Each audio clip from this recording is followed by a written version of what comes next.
Jens, I'm just getting an email from a participant here. I'm going to forward it over to you.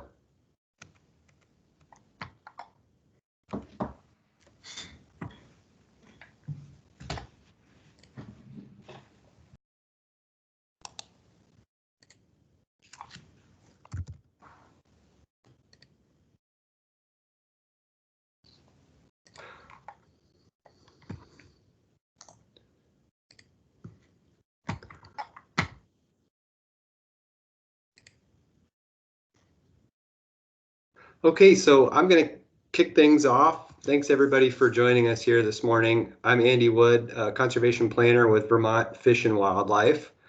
And my colleague Jens, if you could introduce yourself.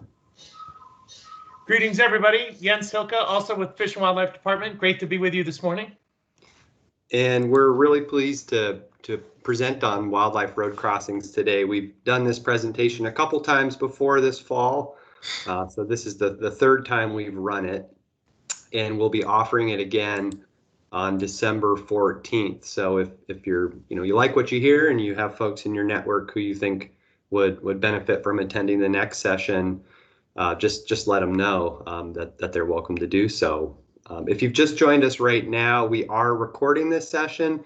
So if you need to hop off for any reason, we can make that recording available to you at a later time.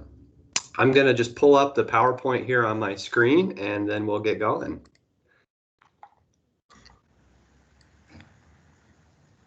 Okay, Jens, how are we looking? You're all set in full screen.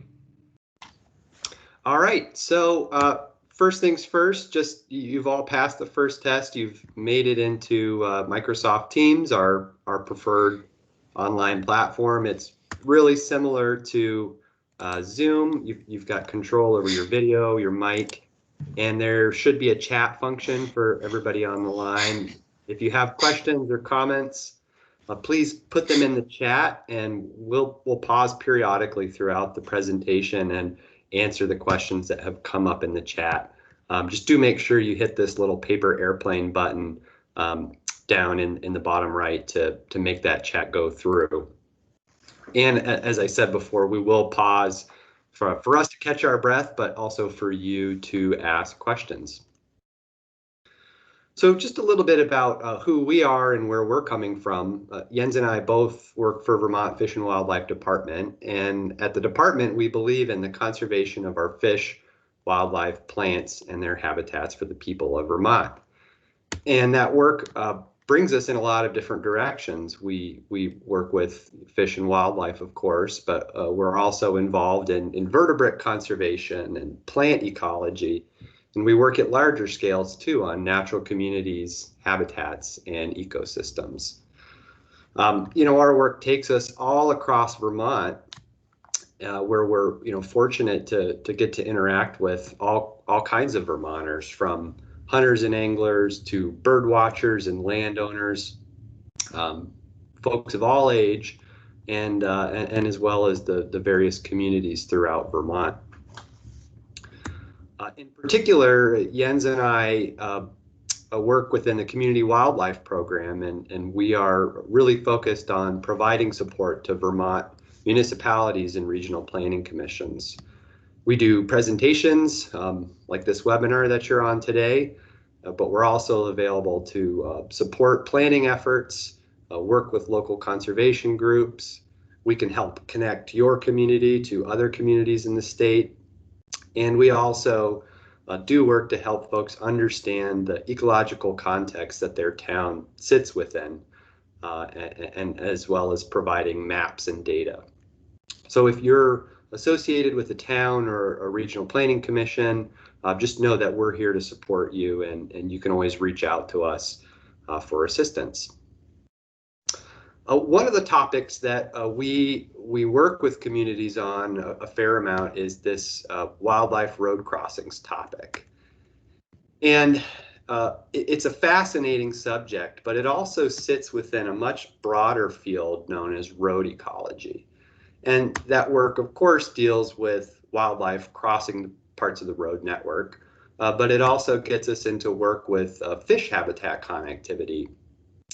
Other folks are involved with really innovative work to create habitat along parts of our managed landscape, like these folks putting a kestrel box up on the back of a highway sign. And we have other colleagues who work with creating pollinator habitat along roads and in urban areas. So it's a fascinating topic, and it's also very influential, but because our road network is so extensive, there's an incredible opportunity to make a big difference by implementing ecologically minded changes in how we build, manage, and upgrade the road network.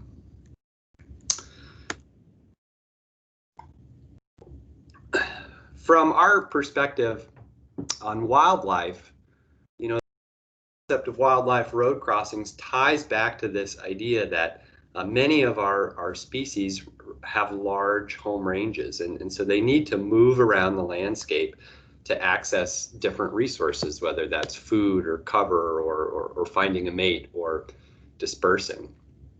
So many of the species we're charged with protecting, like the iconic bobcat, moose, bear, and river otter, we know from research that they need large landscapes and they need connected landscapes. And so to do that, they're always going to bump into roads across Vermont.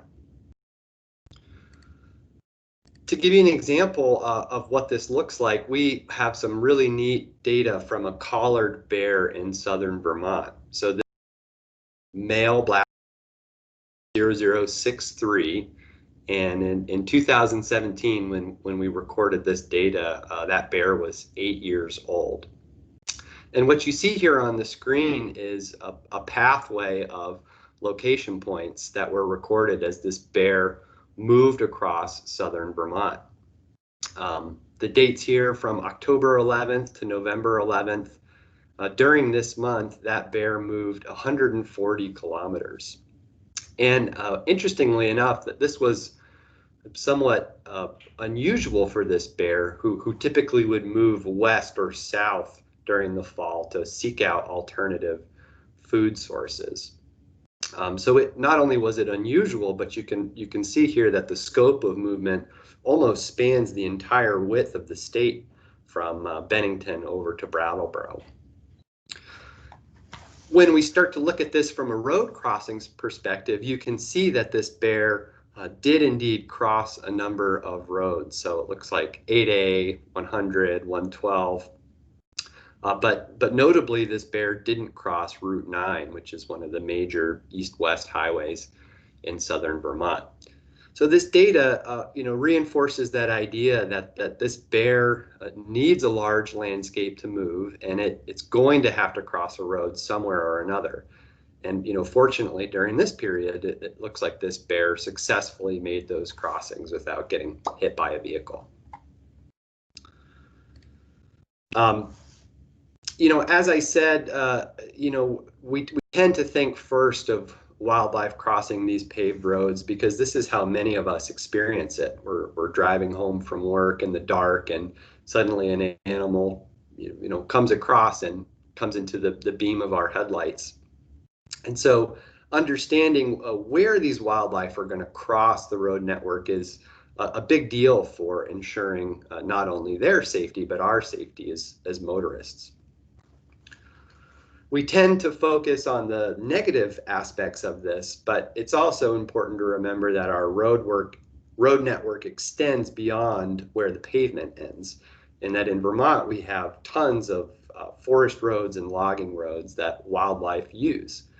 And so on these woods roads, they're really not at risk of getting hit by cars in the same way, and they may actually receive some benefits from having an easy path through the woods along that road. So just to point out that it's not all bad news. But when they do cross these major roads and collide with cars, there's a very real cost, and it is both financial and ecological. In 2008, a study estimated that each car-deer collision was costing about an average of $6,000 in damage per collision. So you do the math, these collisions are fairly common, and suddenly you're looking at billions of dollars per year in property damages from these collisions. Ecologically, too, we tend to underestimate just how many animals are killed on the road. This study from Maine over the course of 4 years documented 6,000 road kills.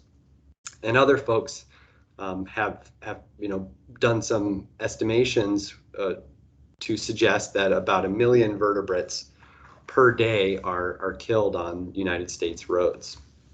So this is a huge deal, and it hits us, both ecologically but also in the wallet. We know too that some species are hit much harder than others. Just a few weeks ago, I was on a road trip, and I was seeing dead porcupines all over the road. These animals move slow. They're sitting ducks, so to speak. Similarly, our amphibians and reptiles are especially vulnerable to roadkill. They're small, they move slow, and they just can't survive getting run over by a car. In this study that I was involved in 2018, down in Western Massachusetts, we intensely studied 2 stretches of state highway and found that about 75% of the mortality on that road was coming from amphibians and reptiles. So this is kind of intuitive, it makes sense, but it raises some questions about which populations of our species and which species are most impacted by this phenomenon. As ecologists, we work at the population level, and so while we definitely want to avoid individuals getting squished on the road, we need to be thinking about how those individual mortalities factor into the bigger picture. While many deer are hit by cars, we know that throughout Vermont, our deer population is doing pretty well. So we're not really concerned about losing deer from the landscape from roadkill. However, we are maybe concerned about some of our reptile species. And this is because they tend to be long-lived, and they may lay a lot of eggs, but those eggs don't necessarily recruit into the adult population. And some other folks researching this issue in southern Maine have found that populations of spotted turtles and blanding turtles, which are especially long-lived, some of these are getting hammered by roadkill in southern Maine, and some of their populations are at a point where there's a high risk of a population just blinking out. So that's much more concerning. So we really want to get a handle on where animals are crossing the road. And fortunately, we can do this through a mix of our understanding of habitat and analysis of different kinds of maps and data. So one of the things we look for are habitat on either side of the road. Is there a good quality forest? Is there a wetland on one side or the other side of the road? If there's a much higher likelihood of animals crossing the road. In more rural parts of the state, like this section of Route 12, known to some as Moose Alley, if you've ever driven this road, there's a ton of great habitat on either side of the road. And so here, we suspect that wildlife are crossing at numerous locations here between Worcester and Elmore. So they may not be getting funneled into a narrow pinch point. They may be moving in a more dispersed fashion across that road. And so, how we would go about managing that it is kind of its own category. This road was actually repaved not so long ago, and unfortunately it had the effect of increasing vehicle speed, and so that has sort of increased the risk of collision with moose up there.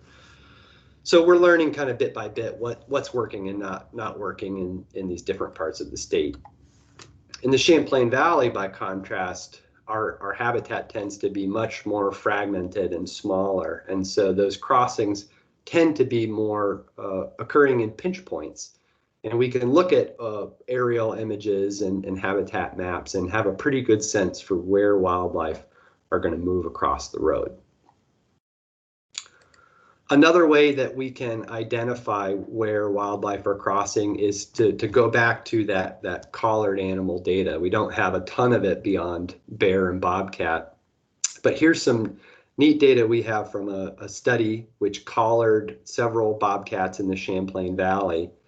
And similar to that bear slide I showed you, the collar here recorded a location at various points throughout the day. So what you can see here is that this bobcat is definitely spending time in forested habitat. You can see that it's also spending a lot of time in wetland habitat as well. So here we have this big wetland forest mosaic on the west. This is Route 116 here, and then we have this other forested block over here on the east.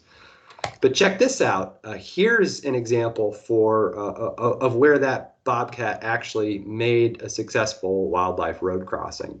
And you can see it clearly moved along this row of trees and this hedgerow here on the other side.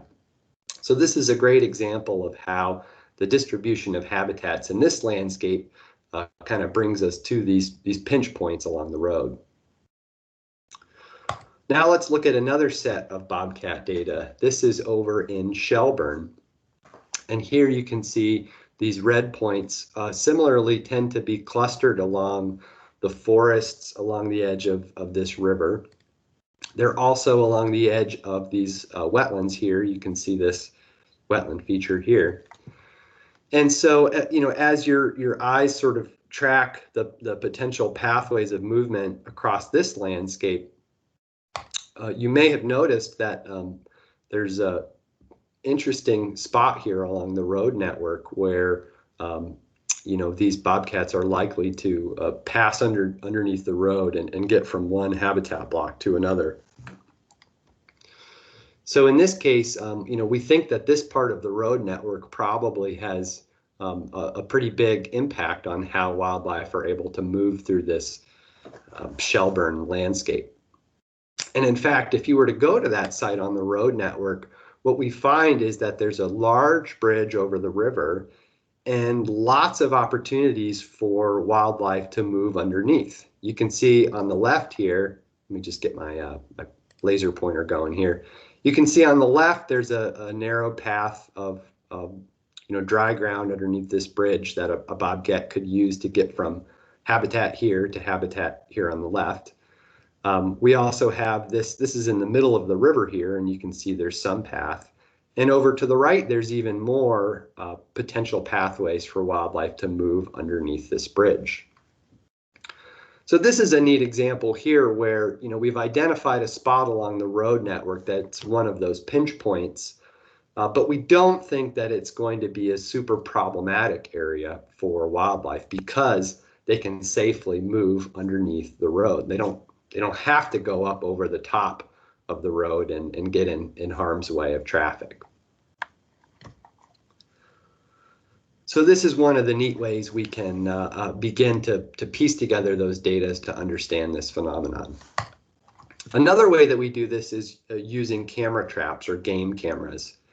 And these are sort of autonomous cameras that are paired with a sensor. So you can set them up, hang them on a tree, mount them on a bridge, and as wildlife move into the field of detection of that camera trap, it'll fire off a picture or a video depending on how you set it. So we've been using these on a number of different projects throughout the state and the region to better understand how wildlife are moving across roads or moving underneath through bridges and culverts. And one of the ways that we do this is we can set up cameras on either side of a culvert. We might even put a camera inside a culvert or a bridge.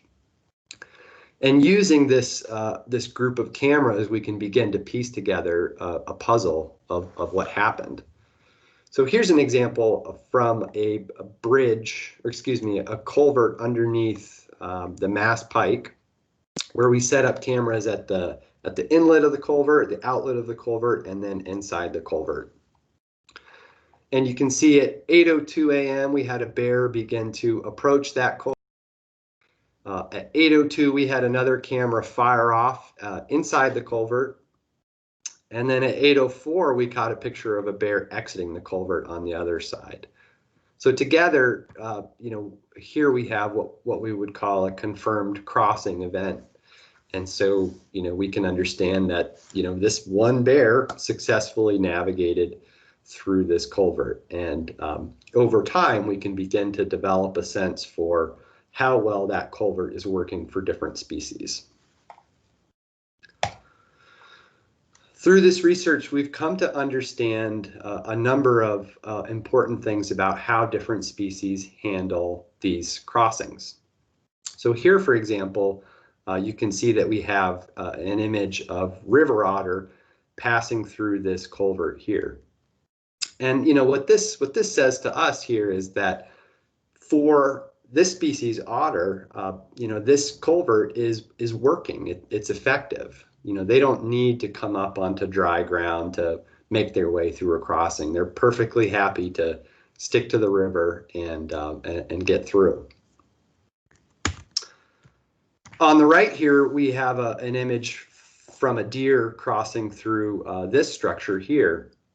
And here, what we've learned from this image and others is that deer seem to be okay getting their feet wet. They're willing to wade through the water.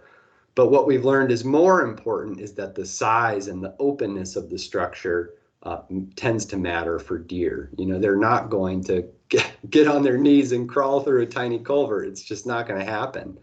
But a larger, more open culvert, where they can sort of see through to the other side, there's a higher likelihood that they're willing to use it. So our takeaways here is that some species are able to navigate the system as is, whereas other species are less willing to. They really benefit from a modification to that structure. Here's another really interesting example. We have tons of records of bobcat crossing through culverts, but doing so on dry ground. So they tend not to want to get their feet wet, and will even move across these really narrow ledges. So if we're thinking about facilitating bobcat passage through our bridges and culverts, we need to be thinking about their individual needs as a species. And so that kind of drives us to where we start to look at, what is the substrate, or what is the material on the bottom, and how can we design that substrate to support this species and other species. Sometimes we can put in, dry ground on either side of a bridge, but other times we have less options to work with, especially in higher elevations or in structures that experience bigger floods. But we're learning and we're adapting on the engineering side. Similarly, once we have a handle on those relationships between behavior and existing structure condition, we can get creative about modifying the design. And here's an example of a project in Waterbury, Vermont, where there's two large bridges that cross the Little River, one for I-89 and one for Route 2. And this bridge here had a large pile of riprap underneath the bridge. And so we know that deer tend not to do particularly well with riprap. There's they're not mountain goats. That there's something to be said for having some level footing there. And so what we were able to do is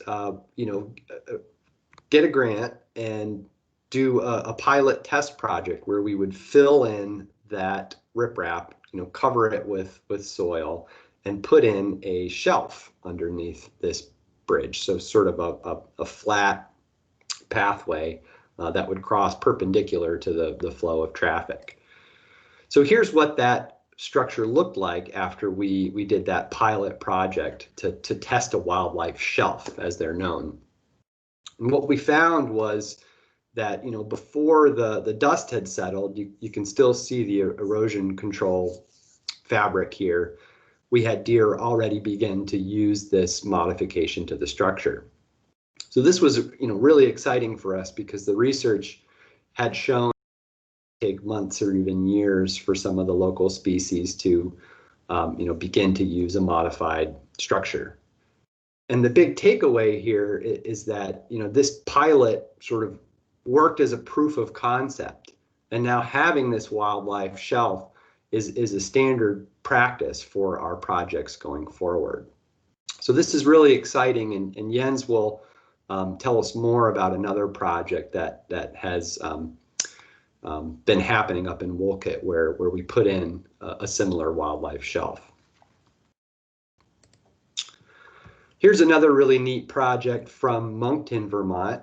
This is one of the two Moncton amphibian tunnels. The second one is sort of further north from this image here that you're seeing.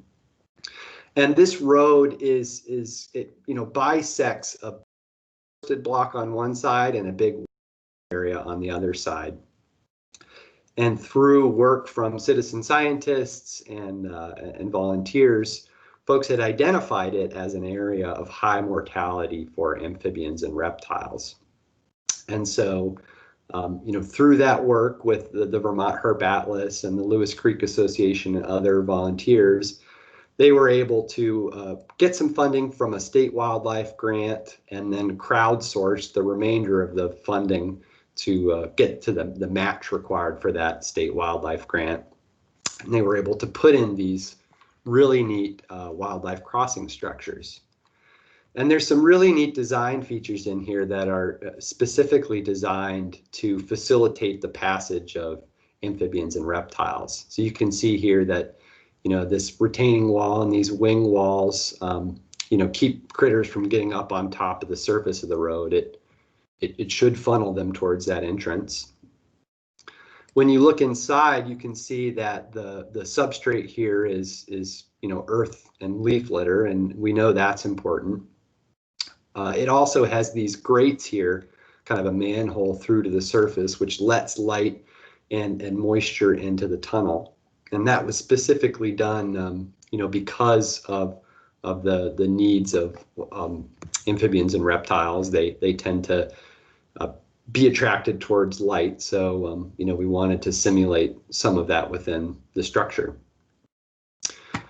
So a great project, really neat. And there are camera traps inside this structure that have captured tons of amphibians moving through, as well as some larger species like bobcat. So not only have we achieved goals for the most vulnerable species, but there are these add-on benefits that bobcat are using these structures successfully. And just kind of a quick nod here to a number of research projects that we and our partners have been involved in. We've learned a lot over the last couple studies, and we're also involved in some ongoing research moving forward. So more to come on that in the coming years. Okay, any questions from folks? There's nothing in the chat, and if folks want to unmute themselves, they may.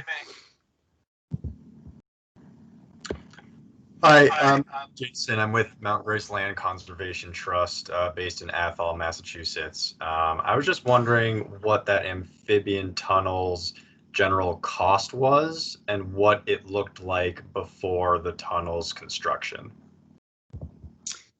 Jens, can you chime in on that?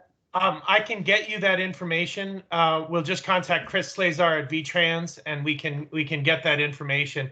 But pre-construction, without those walls, there was amphibian movement across the road, and they were seeing they'd been monitoring it for years, and we're seeing huge fatalities. So that the fencing they put in, those concrete blocks, made a really significant difference. And so was it just all, soil and earth underneath that that roadway, and there wasn't the tunnel opening at all? Correct. Okay. Thank you.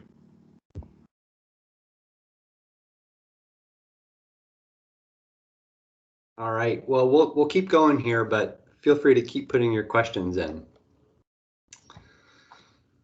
Okay, so now we get to the hard work about, beyond research, what can we do about these crossings? And, we have kind of grouped our thinking into 3 bins. The first is relating to this assessing wildlife crossing locations and structures. This is something that we're involved with, and that many of our partners across the state, including some towns and conservation commissions, are doing as well. So figuring out where these crossings occur and what quality they are.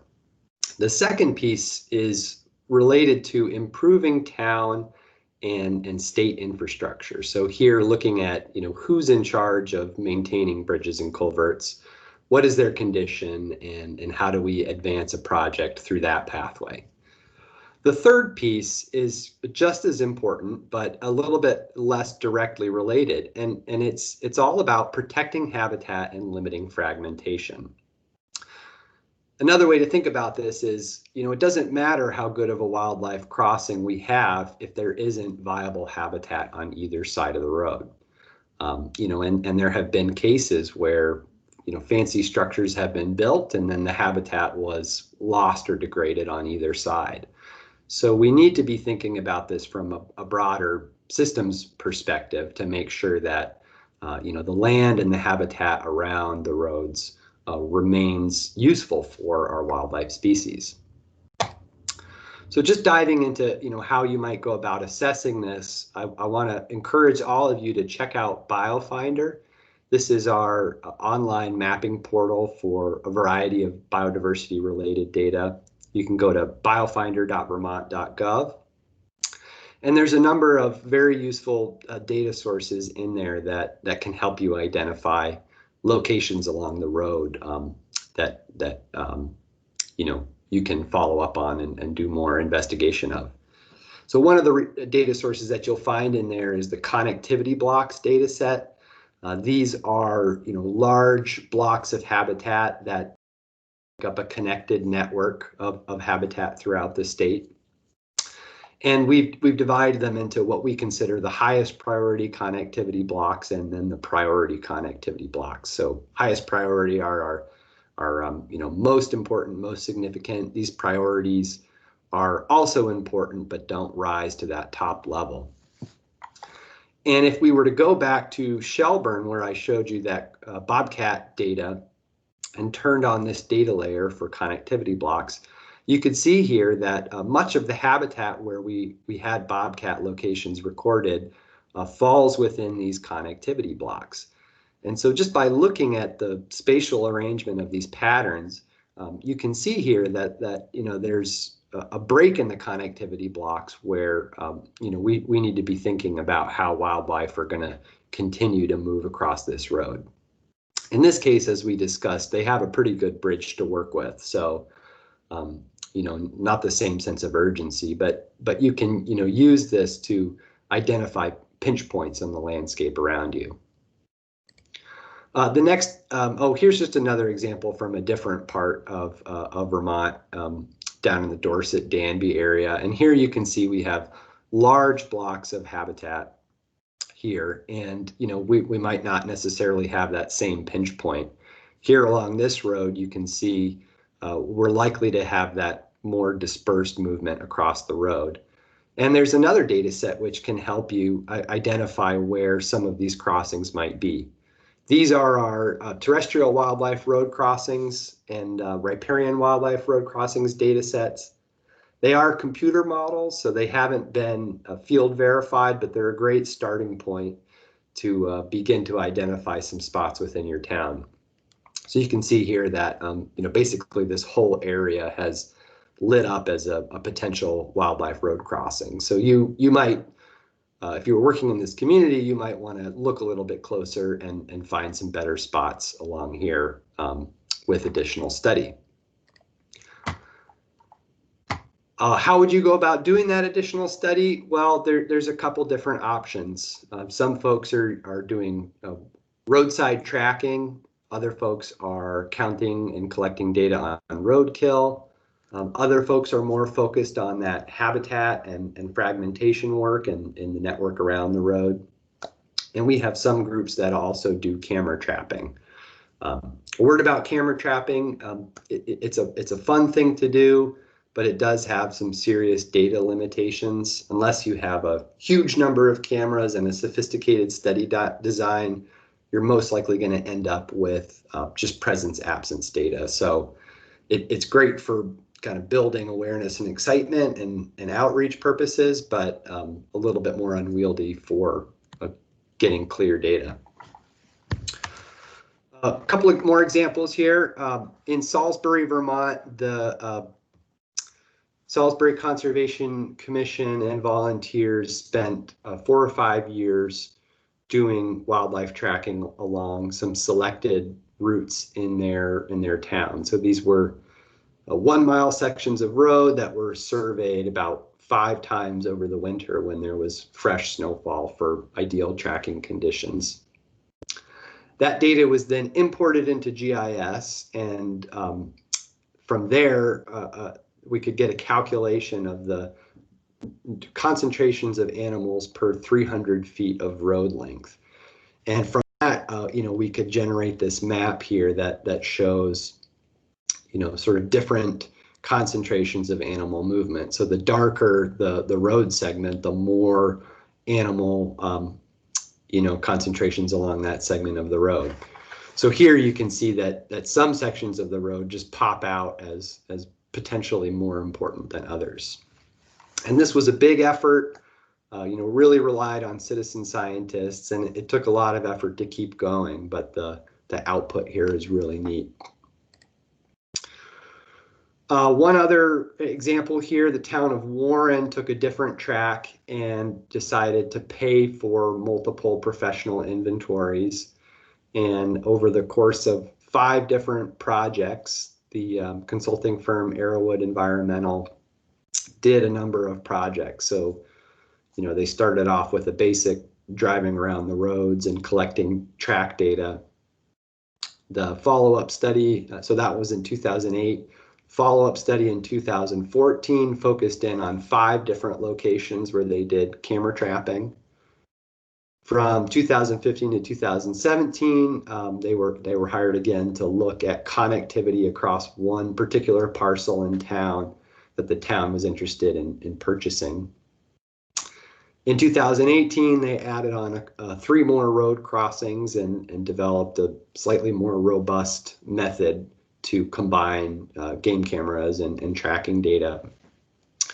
And as of 2019, they were back in action working on a research project to look at how wildlife corridors could be factored into town regulations. So these are 2 kind of opposite ends of the spectrum for how communities went about working on this topic. Some went the volunteer route, others went the professional route, and both are good options, but just have different pros and cons and costs and such.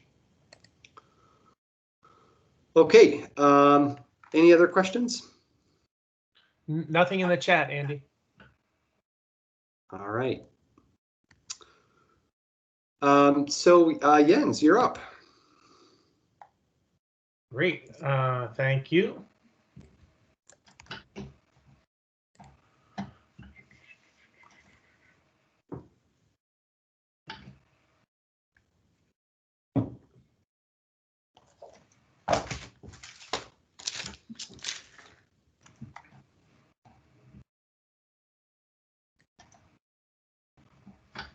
And are you seeing my screen? Yep, you're good to go. All right, great.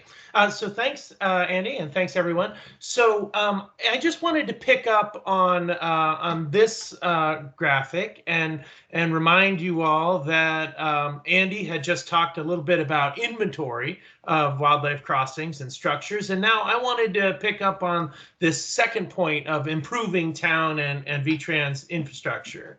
Excuse me. Andy had shown this this segment of Route 12, Moose Alley. And this year, VTrans is looking at several different bridges along Route 12. And one of the ways that you as a citizen can see what VTrans is working on is through this website called VTransparency. And in this case, I have the bridge inspection map up, but you can also look up current projects on VTransparency. And so I clicked on the bridge inspection map, and then I clicked on one particular bridge on Route 12, and you can get in and see reports and photos of that bridge. And so with the 3 bridges that they're replacing on Route 12 next construction season, the Vermont Fish and Wildlife Department has been involved in reviewing each one of them, both from a fisheries and a wildlife perspective. And I can tell you that after Hurricane Irene, the new hydrological standards that they build bridges and culverts to have really dramatically increased the size of infrastructure. And so generally, just those basic standards work pretty well for most terrestrial wildlife species. So when we're able to rebuild bridges, when we finally have the money for that, we build them well enough to a standard that works for wildlife. So that's an important piece of just like, as soon as we get the opportunity to replace infrastructure, we'll build it back smarter. Another example is some of these special projects where VTrans and the Fish and Wildlife Department work together. This one is on Route 9. You'll remember that male bear 63 didn't choose to go under Route 9, but there actually are several opportunities to get under Route 9 because of these extended bridges that Agency of Transportation has built there. And so here's an example of a whole family of bears moving under that family, as well as individuals. And then we were lucky enough to capture a photo of a Canada lynx making his furthest movement south ever recorded at that same bridge. So these extended bridges are really working for a whole variety of species. And when we really focus in on individual species and improve the infrastructure for them, it's incredible what use can happen. So while we're on this subject of what can we do? Well, at the local level, we can certainly work with road officials, with local officials to provide signage. Now, a couple things. Most signage does not work. It does not affect driver behavior. When you see, deer crossing next 10 miles, most people do not actually slow down at all. So it doesn't affect driver behavior, but what it can do is provide a larger education, be part of a larger educational mission of reminding drivers that wildlife do cross roads, even if they don't actually slow down for it.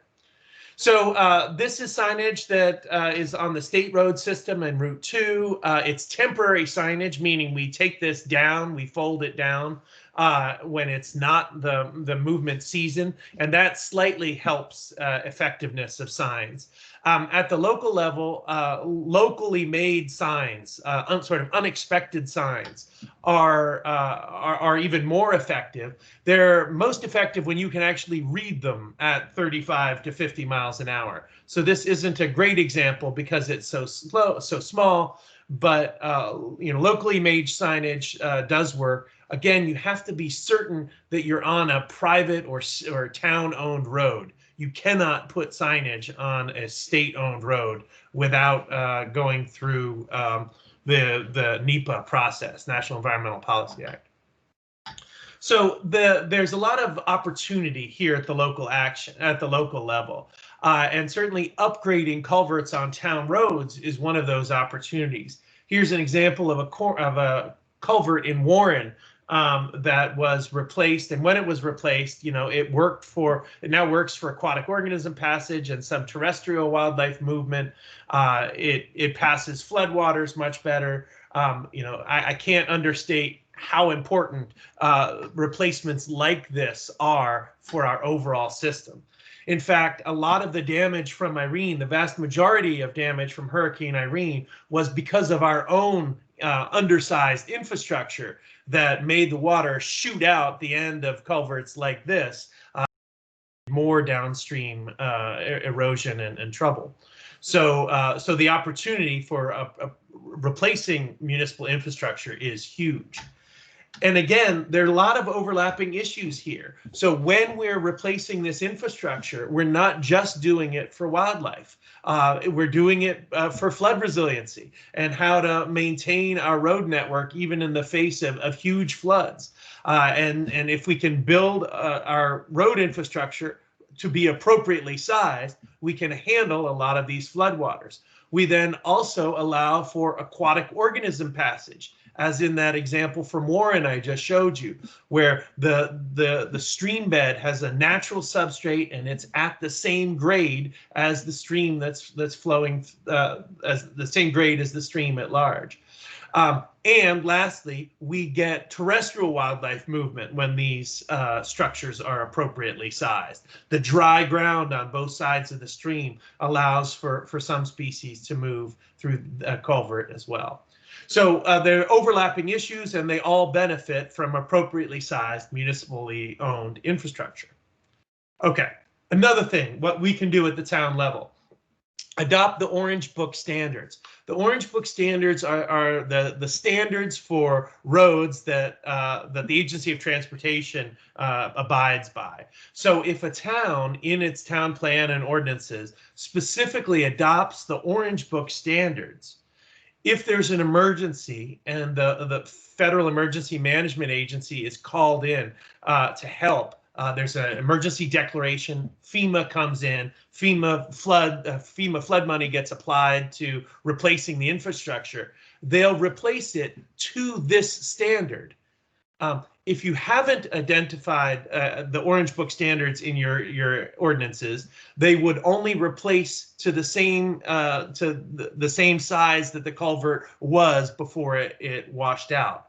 So it's the difference between replacing in kind, the exact same structure that washed out, or replacing to this larger standard. The new standard that I said before is really tremendous for incorporating wildlife interests. So this is a huge piece that we can do at the local level, is incorporate the Orange Book standards. Another thing we can do is put language like this in the town plan. And I want to be clear that we're putting it in a few different places in the town plan. Remember, the town plan is that balancing act between all of these different values, all of these different goals. So it's important that issues like wildlife road crossings and habitat connectivity show up in the natural resource section as well as the transportation section and others. So here's an example from Elmore. New transportation infrastructure shall be planned with a high level of sensitivity towards potential wildlife impacts. Examples from Newark up in the Kingdom, or Dummerston down on 91. So this is a great way of lifting the importance of these issues by incorporating it into your town plan. Another thing we can do at the local level, the example here is from Jericho. After they did an inventory with Arrowwood in 2014, they then passed a natural resource overlay district in 2018. And you can see this color here, the pinkish, are road segments. They're wildlife road crossings that they identified. Now, the way this overlay district is set up is that each of the different components of the resource overlay has a different regulatory standard. And so in the case of the wildlife road crossings, the standard is a heightened level of review. You can see the quality of the science here. It's a glorified buffer along each of these road segments. So it's not terribly accurate with respect to where specifically the wildlife habitat is. So these are heightened level of review standards saying, hey, we want to look at any development in this area and see how it impacts movement across the road. Okay, another thing we can do at the local level is get our road crews to take the highways and habitat training. This is a training that that the Agency of Transportation and the Fish and Wildlife Department have been hosting for years now for VTrans staff. Finally, it is available to municipal road crews. Your local road crews are already signed up to have an account with the state's LMS, learning management system.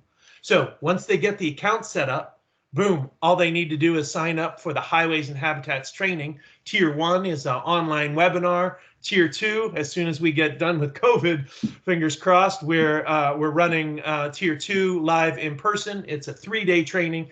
And then Tier 3 is a 6-day over 6 month. That's the varsity training. But all of those are available to these municipal road crews.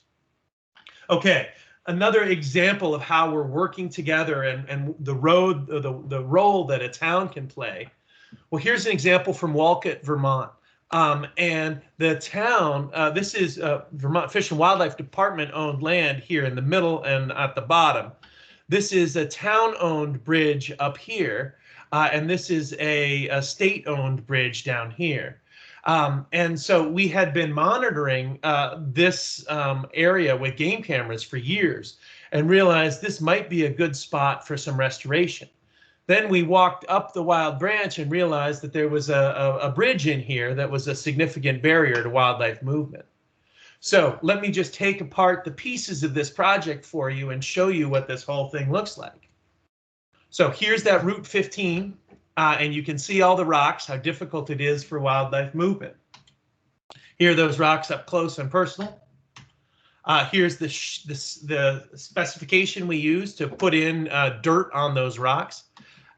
Here's the shelf that we built to allow for an access under the bridge, up to and under the bridge.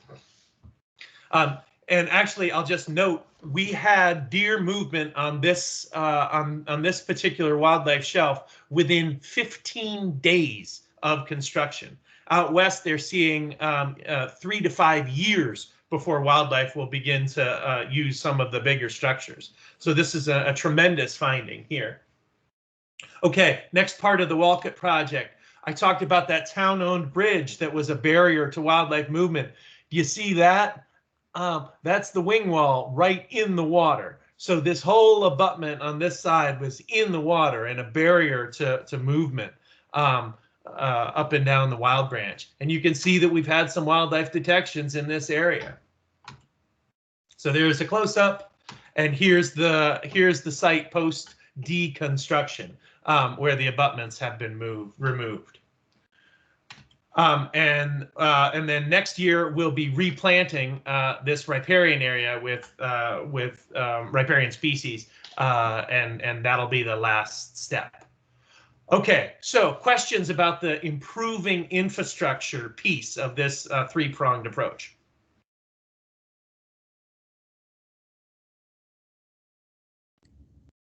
There's nothing in the chat so far. Anyone? All right, here we go. So let's talk about protecting habitat and limiting fragmentation. If nothing else, we can still protect habitat on both sides of the road. And we have the potential, depending on the amount of traffic volume and speeds, we still have the potential to maintain genetic connectivity for wildlife populations, i.e. in the long run, a few of them will be able to get across that road and intermingle with with individuals from other populations and thus exchange genes. So just by protecting habitat on both sides of the road, we are allowing for some genetic exchange. A great example is here at Shutesville Hill. So on Route 100, this is right on the Waterbury-Stowe line, there are no bridges and culverts that we can oversize to allow for wildlife movement. They get something in the range of 10,000 vehicles per day on average. That's called annual AADT, average annual daily traffic. And yet still in August of this year, we had a moose up on the side of Route 100 having just crossed.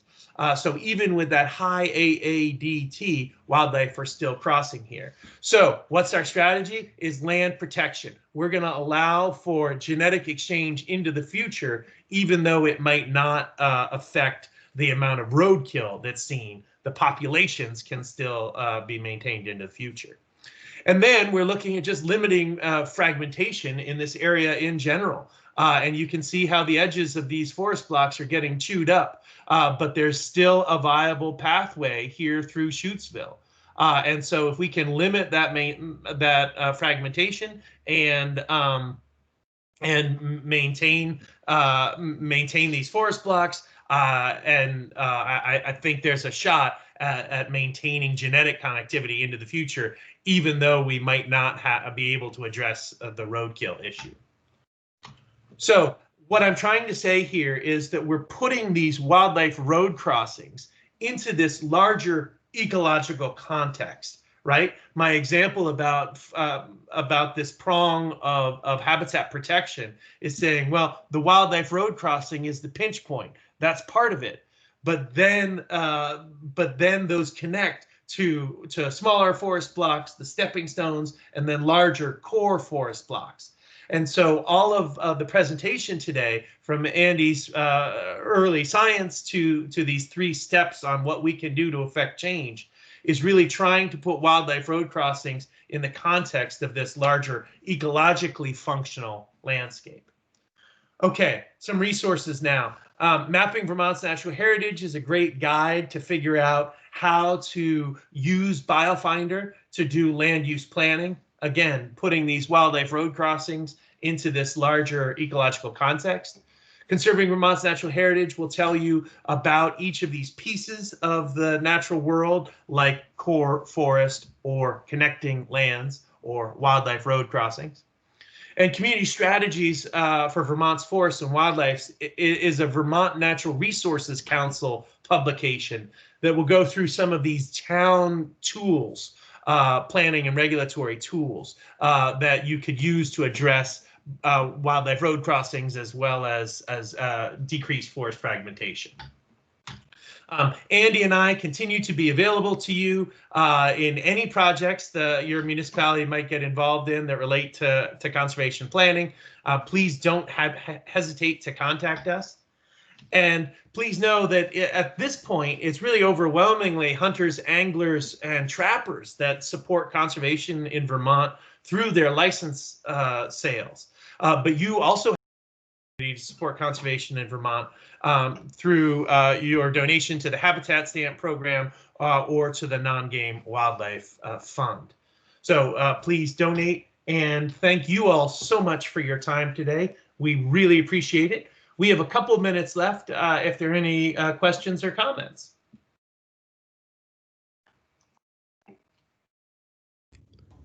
I'm going to go ahead and put the links to those resources in the chat, and it looks like Darren is raising a hand. Go ahead, Darren.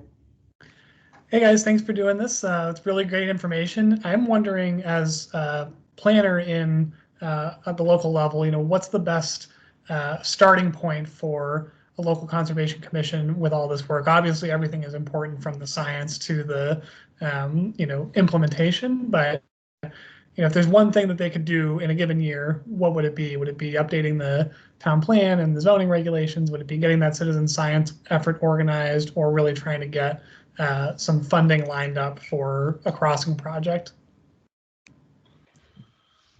I think taking it stepwise is best. And so, this year, maybe just getting a handle on getting to know their infrastructure in terms of the culverts and bridges. Like, use VT culverts, use V-transparency, figure out what they've got. Essex has got a lot of it. So just get to know that infrastructure and get to figure out what the overall condition of it is, both with respect to replacement times, but also with respect to wildlife movement. So boom, that's one piece. Then next, how about an inventory? How about figuring out what's actually working for wildlife movement? Hire an Arrowwood to begin to do something like that. Culvert work, maybe, camera work on that infrastructure. Learn a little bit more about what's moving there. With that culvert work and those photos, you can then do more outreach, which will fuel your work of inclusion into the town plan and help sort of raise the profile of the issue. That would be a 3-step sequence. Sounds good. Thank you. Michael, go ahead.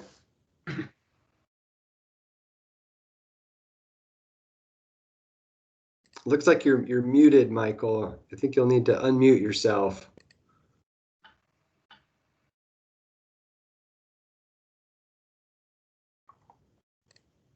Actually, I can unmute. Oh, you can? Okay. No, oh, no, I can't. Okay. Okay, Michael, looks like type something in the chat. Suggest purchase of a conservation stamp in memory of an outdoor friend.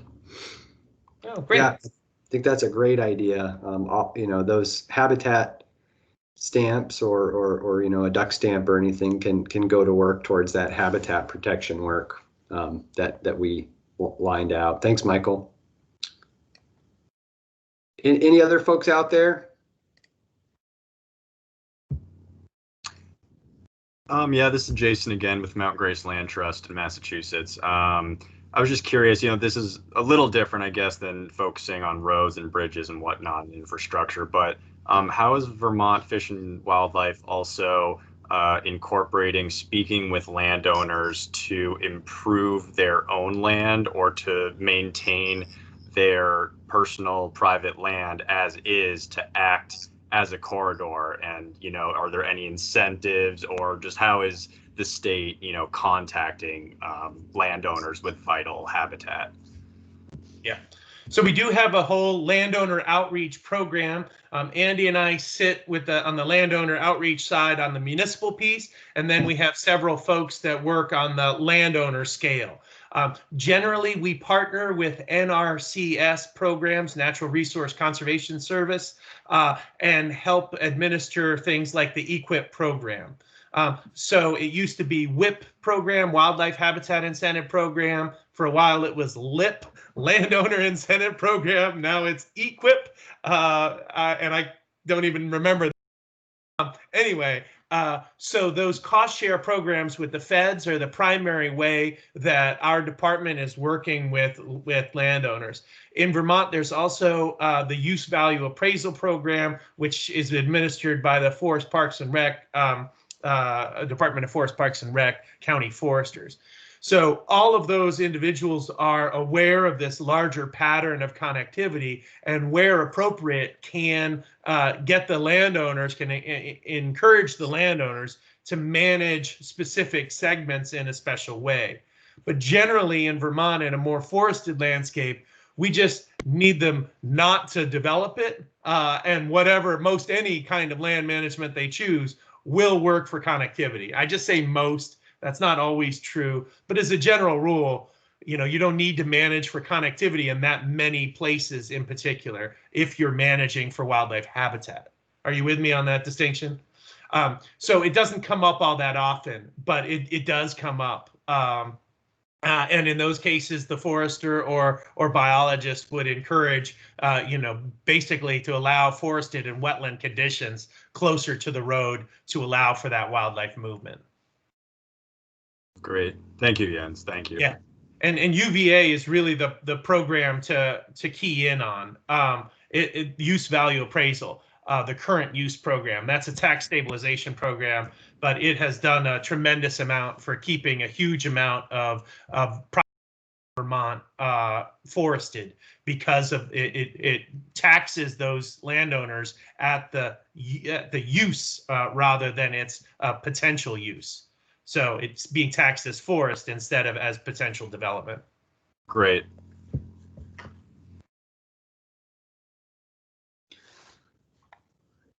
Any other questions, folks? I know we're a couple minutes over, but we're happy to stay on and answer more. But if you need to sign off, feel free to do so.